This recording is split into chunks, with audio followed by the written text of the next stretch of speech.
ಪ್ರಧಾನಿ ಮೋದಿಜಿ, ನೀವು ಒಂದು ಕಡೆ ಕ್ಷಮಿಸಿದ್ದೇನೆ ಅಂತೀರಿ, ಇನ್ನೊಂದು ಕಡೆ ಅದೇ ಯುವಕರನ್ನು ದಾರಿ ತಪ್ಪಿದ ಮಕ್ಕಳು ಅಂತ ಕರಿತೀರಿ. ಇದನ್ನು ಕ್ಷಮೆ ಅಂತ ಕರಿಬೇಕು ಅಥವಾ ಆ ಮಕ್ಕಳಿಗೆ ಮಾಡಿದ ಅವಮಾನ ಅಂತ ಕರಿಬೇಕು? जंतर मंतर पर जो कुछ भी हुआ देश और दुनिया ने देखा है। कुछ शरारती बच्चों ने भद्दी भद्दी गालियां बोली, किसी भी सभ्य समाज को शोभा न दे ऐसे शब्दों का प्रयोग किया गया। मुझे तो गालियां दी गई, मेरी स्वर्गीय माता को भी गालियां दी गई। न जाने कितना भद्दा स्वरूप था। लेकिन मैं आज बात करना चाहता हूं कि बचपन में गलतियां होती हैं और बचपन में गलतियों से सुधरने का अवसर भी होता है, और यही तो बचपना है। मैं समाज के अंदर जो आक्रोश है उसको भली भांति समझ सकता हूं। एक कल्चरल शॉक है कि हमारी बेटियां इस प्रकार की भाषा कैसे बोल सकती हैं। लेकिन समय है इन बच्चों को गले लगा करके राह दिखाने का। ये गुमराह बच्चे हैं, उनको राह दिखाना हमारा काम। सजा देना, अदालतों के चक्कर कटवाना, समाज में उनको प्रताड़ित करना, इससे हम परिस्थितियां नहीं बदल पाएंगे। मैं उन्हें माफ करना चाहता हूं।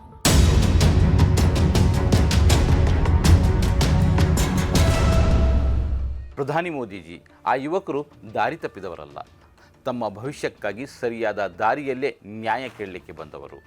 ನಿಂದನೆಯನ್ನು ಯಾರೂ ಬೆಂಬಲಿಸೋದಿಲ್ಲ. ಹೌದು, ನಿಮಗೆ ನಿಮ್ಮ ತಾಯಿಯನ್ನು ಹೆಸರಿಸಿ ನಿಂದಿಸಿದ್ದಾರೆ, ಅದು ಕ್ಷಮಾರ್ಹ ಅಂತ ನಾವು ಅಂದ್ಕೊಳ್ತೇವೆ. ಆದರೂ ಯುವ ಜನರ ಧ್ವನಿಯನ್ನು ಅಡಗಿಸ್ಲಿಕ್ಕೆ ಏನೆಲ್ಲ ಮಾಡಲಿಕ್ಕೆ ಸಾಧ್ಯ ಇದೆಯೋ ಅದನ್ನೆಲ್ಲ ಮಾಡಿ ಈಗ ನಿಂದನೆಯನ್ನೇ ಅಸ್ತ್ರವನ್ನಾಗಿ ಮಾಡಿಕೊಂಡು ಉದಾರಿಯಂತೆ ನಟಿಸಲಿಕ್ಕೆ ನೀವು ಬಂದಿದ್ದೀರಲ್ಲ, ಅದು ನಿಮಗೆ ಶೋಭೆ ತರದಲ್ಲ. ಮೋದಿಜಿ, ಯುವಕರು ನಿಮ್ಮ ವಿರುದ್ಧ ಬಳಸಿದ ಪದವನ್ನು ನಾನು ಸಮರ್ಥಿಸುವುದಿಲ್ಲ, ಇದನ್ನು ಮತ್ತೊಮ್ಮೆ ಹೇಳ್ತಾ ಇದ್ದೇನೆ. ಆದರೆ ನೀವು ಅವರನ್ನು ದಾರಿ ತಪ್ಪಿದ ಮಕ್ಕಳು ಎಂದು ಕರೆಯುವುದನ್ನು ಕೂಡ ನಾವು ಸಮರ್ಥಿಸಲಿಕ್ಕೆ ಸಾಧ್ಯ ಇಲ್ಲ. ಯಾಕೆಂದರೆ ಅವರು ದಾರಿ ತಪ್ಪಿರಲಿಲ್ಲ, ಅವರು ನ್ಯಾಯ ಕೇಳಲಿಕ್ಕೆ ಬಂದಿದ್ದರು, ಅವರು ಭವಿಷ್ಯ ಕೇಳಲಿಕ್ಕೆ ಬಂದಿದ್ದರು, ಅವರ ತಮ್ಮ ಕನಸುಗಳನ್ನು ಉಳಿಸಿಕೊಳ್ಳಲಿಕ್ಕೆ ಬಂದಿದ್ದರು. ಇಲ್ಲಿ ಯುವಕರು ಆಕ್ರೋಶಿತರಾಗಿದ್ದರು. ಆ ಆಕ್ರೋಶವನ್ನು ಕ್ಷಮಿಸುವುದಕ್ಕಿಂತ ಆ ಆಕ್ರೋಶಕ್ಕೆ ಕಾರಣವಾದ ಅನ್ಯಾಯವನ್ನು ಸರಿಪಡಿಸುವುದೇ ಆಡಳಿತದ ಜವಾಬ್ದಾರಿ ಮತ್ತು ಕರ್ತವ್ಯ ಆಗಿರ್ತದೆ. ಪ್ರಧಾನಿ ಮೋದಿಜಿ, ಇದನ್ನು ನಾವು ನಿಮಗೆ ತಿಳಿಸ್ಕೊಡ್ಬೇಕಾಗಿ ಬರ್ತದೆಯಾ? ಆ ಸಾವಿರಾರು ಯುವಕರಲ್ಲಿ, ಆ ಸಾವಿರಾರು ಹೋರಾಟಗಾರರಲ್ಲಿ ಕೆಲವರು ಪ್ರಧಾನಿಯ ವಿರುದ್ಧ ತಪ್ಪಾದ ಭಾಷೆಯನ್ನು ಬಳಸಿದ್ದಾರೆ. ಅದು ಖಂಡಿತವಾಗಿಯೂ ತಪ್ಪು. ನೀವು ಅವರ ಮಾತನ್ನು ಟೀಕಿಸಬಹುದಿತ್ತು, ನೀವು ಅವರ ಭಾಷೆಯನ್ನು ಖಂಡಿಸಬಹುದಿತ್ತು. ಆದರೆ ಇಡೀ ವಿದ್ಯಾರ್ಥಿ ಚಳುವಳಿಯನ್ನೇ ದಾರಿ ತಪ್ಪಿದ ಮಕ್ಕಳು ಎಂದು ಕರೆಯುವ ಮೂಲಕ ನೀವು ಅವರ ನೋವನ್ನೆಲ್ಲ, ಅವರ ವ್ಯಕ್ತಿತ್ವವನ್ನೇ ಪ್ರಶ್ನಿಸಿದ್ದೀರಿ. ಆ ಕ್ಷಣದಲ್ಲಿ ನೀವು ಅವರಿಗಿಂತ ಮೇಲ್ಮಟ್ಟದ ನಾಯಕತ್ವವನ್ನು ತೋರಿಸಬೇಕಿತ್ತು. ಆದರೆ ನೀವು ಬಳಸಿದ ಪದಗಳಿಂದ ನೀವು ಕೂಡ ಅದೇ ಮಟ್ಟಕ್ಕೆ ಇಳಿದು ಪ್ರತಿಕ್ರಿಯೆ ನೀಡಿದಂತೆ ಕಾಣ್ತಾ ಇದೆ. ಕ್ಷಮೆ ಎಂದರೆ ಎದುರಾಳಿಯನ್ನು ಚಿಕ್ಕವನನ್ನಾಗಿ ತೋರಿಸುವುದಲ್ಲ. ಕ್ಷಮೆ ಎಂದರೆ ಮೊದಲು ಅವರ ನೋವನ್ನು ಒಪ್ಪಿಕೊಳ್ಳುವುದು. ಬಿಸಿಲಿನಲ್ಲಿ, ಮಳೆಯಲ್ಲಿ ವಿದ್ಯಾರ್ಥಿಗಳು ಬೀದಿಯಲ್ಲಿ ಕುಳಿತು ಧರಣಿ ನಡೆಸಿದಾಗ ನಿಮ್ಮ ಸರ್ಕಾರ, ನೀವು ಅವರ ಧ್ವನಿಯನ್ನು ಆಲಿಸಲಿಲ್ಲ. 37 ದಿನಗಳ ಕಾಲ ಯುವ ಜನತೆಯನ್ನು ನಿರ್ಲಕ್ಷಿಸಿ ಬೀದಿಯಲ್ಲಿ ಬಿಟ್ಟಾಗ ನಿರಾಶೆಯಿಂದ ಅವರ ಬಾಯಲ್ಲಿ ತಪ್ಪಾದ ಮಾತುಗಳು ಬಂದಿವೆ. ಆದರೆ ಅವರ ಆಕ್ರೋಶದ ಆ ಮಾತು ತಪ್ಪು ಎಂದ ಮಾತ್ರಕ್ಕೆ ಅವರನ್ನು ದಾರಿ ತಪ್ಪಿದವರು ಎಂದು ಕರೆಯುವ ಹಕ್ಕು ನಿಮಗಿಲ್ಲ. ಪ್ರಧಾನಿ ಮೋದಿಜಿ ತಮ್ಮ ಸಂದೇಶದಲ್ಲಿ ಹಲ್ಲು ನಾಲಿಗೆಯನ್ನು ಕಡಿದರೆ ನಾವು ಹಲ್ಲನ್ನು ಮುರಿಯುವುದಿಲ್ಲ ಎಂಬ ಚಂದದ ಉದಾಹರಣೆ ನೀಡಿದ್ದಾರೆ. ಆದರೆ ಪ್ರಧಾನಿಜಿ, ನಿಮಗೆ ಗೊತ್ತಿರಬೇಕು, ಸಮಸ್ಯೆ ಇರುವುದು ನಾಲಿಗೆ ಅಥವಾ ಹಲ್ಲಿನಲ್ಲಿ ಅಲ್ಲ, ವ್ಯವಸ್ಥೆಯಲ್ಲಿ ಬಿದ್ದಿರುವ ಹುಳುಗಳಲ್ಲಿ. ಇದು ನಿಮಗೆ ಅರ್ಥ ಆಗಲಿಲ್ವೋ? ಅಥವಾ ಯುವಕರನ್ನು ದಾರಿ ತಪ್ಪಿದವರು ಅಂತ ಹೇಳಿ ವ್ಯವಸ್ಥೆಯಲ್ಲಿ ಬಿದ್ದಿರುವ ಹುಳುಗಳನ್ನು ರಕ್ಷಣೆ ಮಾಡ್ತಾ ಇದ್ದೀರಾ? ಕೇವಲ ವಿದ್ಯಾರ್ಥಿಗಳನ್ನು ತಿದ್ದುವ ಮಾತುಗಳನ್ನು ಆಡುವ ಮುಂಚೆ ಆ ಮಕ್ಕಳನ್ನು ರಸ್ತೆಗೆ ತಳ್ಳಿದ ಆ ಭ್ರಷ್ಟ ವ್ಯವಸ್ಥೆಯನ್ನು ಸರಿಪಡಿಸಿ ನಾನು ನಿಮ್ಮ ಎದುರು ಬಂದಿದ್ದೇನೆ ಅಂತ ಹೇಳಿದರೆ ಎಷ್ಟು ಚೆನ್ನಾಗಿರ್ತಿತ್ತು ಅಲ್ವೇ? कभी कभी दांतों तले हमारी जीभ आ जाती, खून निकल आता है, लेकिन हम दांत तोड़ते नहीं है, क्योंकि दांत भी हमारे हैं, जीभ भी हमारी है, बच्चे भी हमारे हैं, उन्हें राह दिखाना हमारा काम है. ಮುಖ್ಯವಾಹಿನಿಯ ಮಾಧ್ಯಮಗಳು ವಿದ್ಯಾರ್ಥಿಗಳು ಬಳಸಿದ ಭಾಷೆಯನ್ನಷ್ಟೇ ಹೈಲೈಟ್ ಮಾಡ್ತಾ ಇವೆ. ಆದರೆ ಆ ಆಕ್ರೋಶಕ್ಕೆ ಮೂಲ ಕಾರಣವಾದ ಉದ್ಯೋಗ, ಅಭದ್ರತೆ, ಪರೀಕ್ಷೆ ಮತ್ತು ಭ್ರಷ್ಟಾಚಾರ ಮತ್ತು ಸರ್ಕಾರದ ನಿಷ್ಕ್ರಿಯತೆಯನ್ನು ಮರೆಮಾಚ್ತಾ ಇವೆ. ಪ್ರಧಾನಿ ಮೋದಿಜಿ, ನೀವು ಕ್ಯಾಮರಾದ ಮುಂದೆ ನಿಂತು ವಿಡಿಯೋ ಸಂದೇಶ ನೀಡುವುದಕ್ಕಿಂತ 37 ದಿನಗಳಿಂದ ಬೀದಿಯಲ್ಲಿದ್ದ ಆ ಯುವಕರಿದ್ದರಲ್ಲ, ಅವರನ್ನು ನೇರವಾಗಿ ಭೇಟಿಯಾಗಿ ಅವರ ಅಳಲನ್ನು ಆಲಿಸುವ ಧೈರ್ಯ ತೋರಿಸಿ. ಪ್ರಜಾಪ್ರಭುತ್ವದಲ್ಲಿ ಕೇಳಿಸಿಕೊಳ್ಳುವುದು ನಾಯಕನ ಕರ್ತವ್ಯ ಅಲ್ವೇ ಮೋದಿಜಿ? ನೀವು ಮಾಡಬೇಕಿರುವುದು ಮನ್ ಕಿ ಬಾತ್ ಅಲ್ಲ, ಇದು ಸುನ್ ಕಿ ಬಾತ್ ಆಗಬೇಕಾಗಿದೆ. ಮತ್ತೊಮ್ಮೆ ಹೇಳ್ತಾ ಇದ್ದೇನೆ, ನ್ಯಾಯವನ್ನು ಕ್ಷಮೆಯಿಂದ ಮರೆಮಾಚಬೇಡಿ. ಯುವಜನತೆ ಬಯಸ್ತಾ ಇರುವುದು ನಿಮ್ಮ ಉದಾರತೆಯ ಕ್ಷಮೆಯನ್ನಲ್ಲ, ತಮಗೆ ಆಗಿರುವ ಅನ್ಯಾಯಕ್ಕೆ ಪಾರದರ್ಶಕ ನ್ಯಾಯ ಮತ್ತು ಉದ್ಯೋಗದ ಭರವಸೆಯನ್ನು. प्रधानमंत्री जी, मैं तो आपकी पार्टी से लगातार लड़ रहा हूँ, आपकी नीतियों से लड़ रहा हूँ, आपकी विचारधारा से लड़ रहा हूँ. मेरी आदत नहीं है रोने धोने की, लेकिन मैं आपको विनती के साथ कहना चाहता हूँ, हाथ जोड़कर आपसे प्रार्थना करना चाहता हूँ, एक दिन मेरा मोबाइल अपने पास रखिए आप. एक दिन प्रधानमंत्री जी, सुबह से लेकर शाम तक मुझे माँ की गालियों के कई फोन आपके समर्थक करते हैं. कोई कहता है इसको समझा लो, पेट्रोल से जलाकर इसको मार देंगे. कोई माँ की गाली देता है, कोई बहन की गाली देता है. एक दिन मेरा फोन रखिए ना, निवेदन कर रहा हूँ आपसे, हाथ जोड़ के प्रार्थना कर रहा हूँ.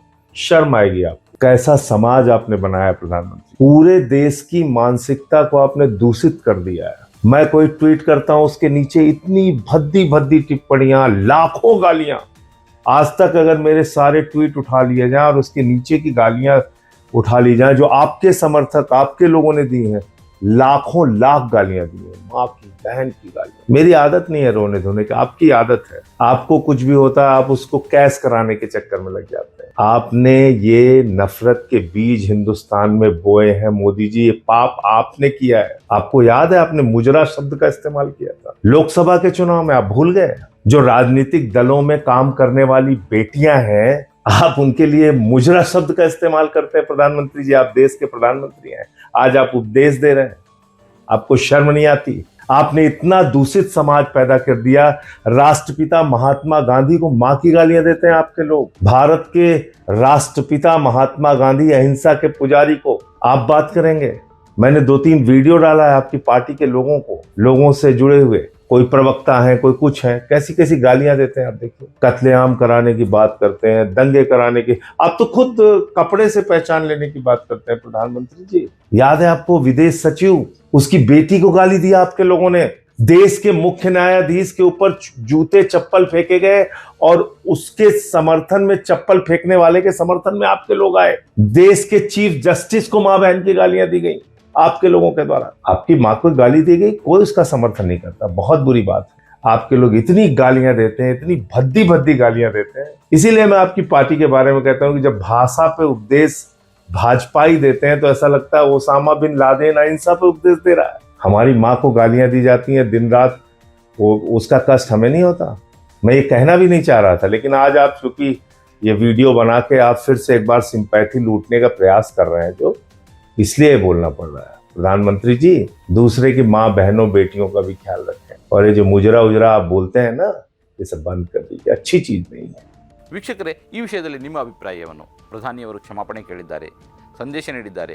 ಇದು ನಿಜವಾದ ಪರಿಹಾರವೇ ಅಥವಾ ವಿದ್ಯಾರ್ಥಿಗಳನ್ನು ದಾರಿ ತಪ್ಪಿಸಿದವರು ಅಂತ ಹೇಳುವ ಮೂಲಕ ನೈಜ ಹೋರಾಟವನ್ನು ಪಕ್ಕಕ್ಕೆ ಸರಿಸುವ ತಂತ್ರವೇನಾದರೂ ಮಾಡ್ತಾ ಇದ್ದಾರಾ? ನಿಮ್ಮ ಅನಿಸಿಕೆ ಕಮೆಂಟ್ ಬಾಕ್ಸ್ನಲ್ಲಿ ಬರೆಯಿರಿ. ಈ ಕಾರ್ಯಕ್ರಮದ ಪ್ರಾಯೋಜಕರು Gadiyar group of companies, specialised in piling and shoring, engineering consultancy, firefighting, steel structures, real estate. Office, SIT Tower, Silicon Oasis, Dubai, UAE. ಸ್ನೇಹಿತರೆ, ನಿಮ್ಮ ಅದ್ಭುತ ಬೆಂಬಲದಿಂದ ಸನ್ಮಾರ್ಗ ನ್ಯೂಸ್ ಚಾನೆಲ್ ಈಗ 2 ಲಕ್ಷ ಸಬ್ಸ್ಕ್ರೈಬರ್ಗಳನ್ನು ದಾಟಿದೆ. ಇದು ನಮ್ಮ ಯಶಸ್ಸಲ್ಲ, ಇದು ನಿಮ್ಮ ಯಶಸ್ಸು. ನಮ್ಮ ಮುಂದಿನ ಗುರಿ 4 ಲಕ್ಷ. ಇದು ಕಷ್ಟವಲ್ಲ. ನೀವು ಮಾಡಬೇಕಾದದ್ದು ಸಿಂಪಲ್. ನೀವು ಸನ್ಮಾರ್ಗ ನ್ಯೂಸ್ ಚಾನೆಲ್ ವಿಡಿಯೋವನ್ನ ನಿಮ್ಮ ಸ್ನೇಹಿತರಿಗೆ, ಕುಟುಂಬದವರೊಂದಿಗೆ ಹಂಚಿಕೊಳ್ಳಿ ಮತ್ತು ಅವರಲ್ಲೂ ಸಬ್ಸ್ಕ್ರೈಬ್ ಮಾಡಲು ಹೇಳಿ. ನೀವು ಶಕ್ತಿಯನ್ನು ಕೊಡಿ, ನಾವು ನಿಖರ ಸುದ್ದಿ ಕೊಡ್ತೇವೆ. ಧನ್ಯವಾದಗಳು.